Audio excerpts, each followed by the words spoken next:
Hello မင်္ဂလာခင်ဗျာကျွန်တော်ဒီနေ့ပြောပြသွားမှာကဒီ page အကြောင်းဖြစ်ပါတယ်ဒီ page owner issue ကသူရဲ့ page quality အနည်းငယ်ဖြစ်နေပါတယ် copyright ဒီအများကြီး page quality အနည်းငယ်ဖြစ်နေပါတယ်ဒီ page owner ပြောတာတော့သူရဲ့ page မှာအားလုံးကကိုယ်ပိုင် content မတင်နဲ့ကိုယ်ပိုင်တက်ပုံမတင်တာနဲ့သူရဲ့ page မှာဘာကြောင့် copyright TV page quality အနည်းငယ်ဖြစ်ရတာဆိုတော့ step ပြီးနားမလည်ဘူးပေါင်းများစွာရှိတယ်အဲ့ဒီဥစ္စာနဲ့ပတ်သက်ပြီးဒီနေ့ဒီဗီဒီယိုအသေးစိတ်လုပ်ပြီးကျွန်တော်ပြောပြရှင်းပြပေးမှာဖြစ်ပါတယ်တချို့ရှိရဲ့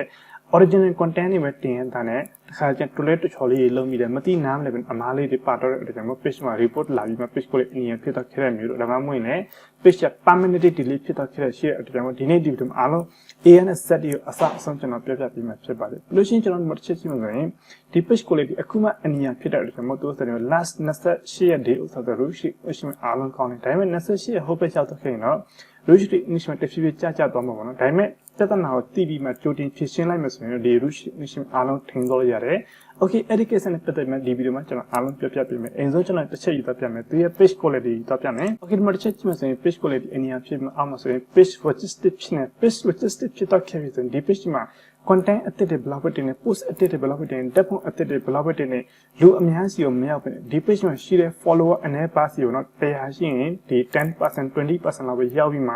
ဒီ reach to issue တစ်ဖြည်းဖြည်းကျသွားမယ်တကယ်လို့ဈေးရောဈေးဝယ် page ပါညာဆိုလို့ရှိရင်ပို့မှထိခိုက်ဖို့နိုင်တယ်ပေါ့နော် okay ကျွန်တော်နည်းနည်းအောက်ဆင်းတော့ကြည့်မှဆိုရင်သူရဲ့ page မှာအားလုံး copyright ထိမှာ page quality နေရာဖြစ်တဲ့ report ပါညာပေါ့နော်ကျွန်တော်တစ်ချက်ကြည့်မှဆိုရင် content remove for violation our community standards ဆိုပြီးပြထားတယ်ဒီ page ကဘာကြောင့်ဒီဥစ္စာနဲ့ထိရဆိုဥစ္စာပြတဲ့ပြီးသူရဲ့ page home ကိုကျွန်တော်တစ်ချက်ပြပြမယ်ကျွန်တော်ဒီနေ့တစ်ခုကျွန်တော်ပြောချင်တယ်ဒီလိုမျိုး copyright ခဏခဏထိမယ်ဒါမှမဟုတ်ရင်လည်းတလားထင်းနဲ့3ကျင်4ကျင်တော့ထိမယ်ဆို page ကလုံးဝ delete ဖြစ်တော့နိုင်မှာဒါပေမဲ့ဒီ page ကတလားကို2ကျင်တော့ထိတာအတွက်ကြောင့်ဒီ page ကနည်းနည်းကျန်နေတယ်ဒါပေမဲ့ရှေ့ဆက်ပြီးအမှားလုံးမဆို page က permanently ပျောက်သွားဖို့နိုင်တဲ့အတွက်မို့ကျွန်တော်ဘယ်လိုမျိုးပြင်သွားရမလဲဆိုအစံပြတဲ့ကျွန်တော်ပြောပြမယ်အဓိကကျွန်တော်ပြောပြမှာဒီ page owner ကိုယ်ပိုင် content တင်ရတာနဲ့သူရဲ့ page ဘာကြောင့်ဒီလိုမျိုး report လာလဲ content report for violation our standard on spam ဆိုပြီးလာထားတယ်ပြီးလို့ရှိရင် community standard ဆိုပြီးလာထားတယ်ဒီ issue လေးတွေကဘာကြောင့်ဖြစ်လဲဆိုတော့အစံပြတဲ့ပြီးအားလုံးနားလေသဘောပေါက်အောင်သူရဲ့ page home ကျွန်တော်တစ်ချက်ယူသွားပြီးပြမယ် okay ကျွန်တော်သူရဲ့ page home ရောက်လာကျွန်တော်နည်းနည်းအောက်ဆင်းတော့ကျွန်တော်နည်းနည်းအောက်ဆင်းတော့ဒီ page owner ဘလို့အမားမျိုးလောက်ထားလဲဆိုတော့အစံပြတဲ့အားလုံး live လုပ်ပြီးကျွန်တော်ပြပြပေးမှာဖြစ်ပါတယ်ဒီမှာတစ်ချက်ကြည့်မှဆိုလို့ရှိရင်သူနဲ့ချက်တင်ထိုင်ထားတဲ့ check ထိုင်တဲ့ဥစ္စာသူ screenshot ရိုက်ပြီးတင်ထားတယ်အဲ့လိုမျိုးကျွန်တော်ရိုက်ပြီးတင်လို့မရပါဘူးအခုနောက်ပိုင်း update မှာကျွန်တော်တို့ page messenger မှာအခြားတယောက်နဲ့စကားပြောတဲ့ဥစ္စာကျွန်တော် screenshot ရိုက်ပြီးတင်လိုက်မယ်ဆိုလို့ရှိရင် screenshot ရိုက်တဲ့ကျွန်တော်တစ်ချက် notice တို့စီမှာရောက်တယ်ပြီးလို့ရှိရင်ကျွန်တော် page မှာတင်လိုက်လို့ရှိရင်လည်းသူတို့ရှိမှာ notice ရောက်တဲ့အတွက်ကြောင့်ဟုတ်ပြတဲ့ notice ကနေနေပြီးမှ report ပေးလို့ရှိရင်ကျွန်တော် spam ဆိုပြီးထိတဲ့ဥစ္စာရှိရဲဒါမှမဟုတ် Facebook team page က automatic ပေးတဲ့ဆိုရင်တော့community standard ဆိုပြီးရှိတဲ့အတွက်ကျွန်တော်တခြားလူရဲ့ screenshot ကိုကျွန်တော်ယူပြီးတင်လို့မရပါဘူးကိုယ့်ကိုရိုက်ပြီးဖြစ်စေသူတို့ရှိမှ notice ရောက်တဲ့အတွက်ကျွန်တော်အဲ့လိုမျိုးရိုက်ပြီးတင်လို့မရပါဘူးအခုနောက်ပိုင်း update တစ်ခုမှပေါ့နော်ပြီးလို့ရှိရင်ကျွန်တော်ဒီ personal Facebook account က ID တင်ပြီးသား ID approve ဖြစ်ပြီးသားဆိုရင် 100% ရောက်တဲ့အတွက်ကျွန်တော်အဲ့လိုမျိုး screenshot ရိုက်ပြီးတင်မယ်ဆိုရင်တော့အနည်းနဲ့အနည်း page quality အနည်းဖြစ်တဲ့ အဲ့လိုစံပြတဲ့လုံးဝတင်လို့မရပါဘူးတကယ်လို့တင်မယ်ဆိုရင်ဘယ်ပုံနဲ့တင်သွားရမယ်ဆိုအစံပြတဲ့ကျွန်တော်ပြပြပေးမယ်ဒီမှာဆိုရင်ဒီနာမည်လေးတွေပါတဲ့အတွက်ကြောင့်အဲ့ဒီနာမည်တစ်စင်းသူတို့ရှိမှ automatic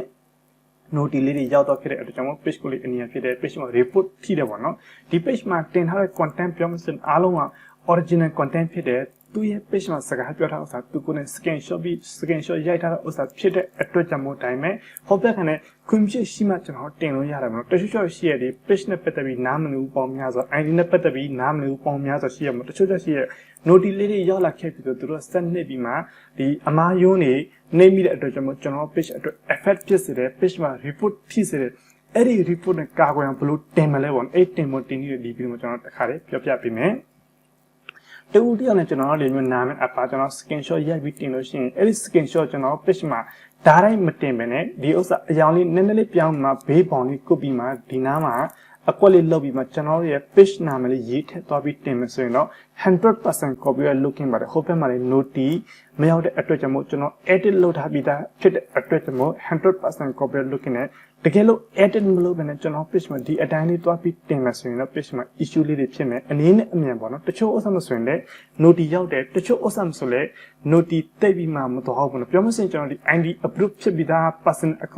account ဆိုရင်တော့ automatic notice ရောက်တဲ့အတွက်အဲ့ notice ရဲ့နှိပ်လက်တဲ့အတွက်ကြောင့်ကျွန်တော် page မှာဒီပုံစံအတိုင်း page quality အနည်းဖြစ်တဲ့ပထမ step အနေနဲ့တော့ report ပါညာ TV page quality အနည်းဖြစ်တယ်ပေါ့နော်ဒီ page owner ကျွန်တော်စသဖြင့်စကားပြောတော့သူရဲ့ page မှာ report ထိတဲ့ဥစ္စာနှစ်ခုလောက်ပဲရှိတယ်ပြီးလို့ရှိရင်ဒီက page quality အဝိုင်းဖြစ်နေတယ်သူကကျွန်တော် action မှာဘာညာပြောပြီးသူကသွားခဲ့တယ်နောက်ပိုင်းကျတော့သူက တင်ဟာပေါင်းများလာတဲ့အချိန်မှာကျတော့သူ့ဥစ္စာဒီ page quality အနေနဲ့ဖြစ်လာကြဒီမှာဆို report အများကြီးထိရမှာဒီလိုမျိုးဖြစ်သွားခဲ့ပြီဆိုရင်ကျွန်တော်ပြုပြင်တဲ့အတွက်အချိန်ဘယ်လောက်ကြာလဲဆိုလို့ရှိရင်ဒီလိုမျိုး report အများကြီးထိသွားခဲ့ပြီဆိုရင်ရက်ပေါင်း60နဲ့ရက်ပေါင်း90တိကြာတယ်ကျွန်တော် Facebook တင်မှာဘယ်လို affiliate တင်ရလဲဘယ်လို review လုပ်ရ page ကိုဘယ်လိုပြုပြင်ရတယ်ဆိုတော့အစပတ်တယ်ပြီး part 2မှာကျွန်တော်ပြပြပြင်မှာဖြစ်ပါတယ်ကျွန်တော်ဒီနေ့ shortcut အနေနဲ့ကျွန်တော်ပြောမယ်ဆိုရင်တော့ review ဘာညာ affiliate တင်ပြီး page setting setup အားလုံးလုပ်ပြီးဆိုရင်ရက်ပေါင်း60ရက်ပေါင်း90မှာဒီ page quality ပြင်ပြီးစိမ်းမှာပေါ့နော် okay တကယ်လို့ကျွန်တော်ဒီနေ့မှာ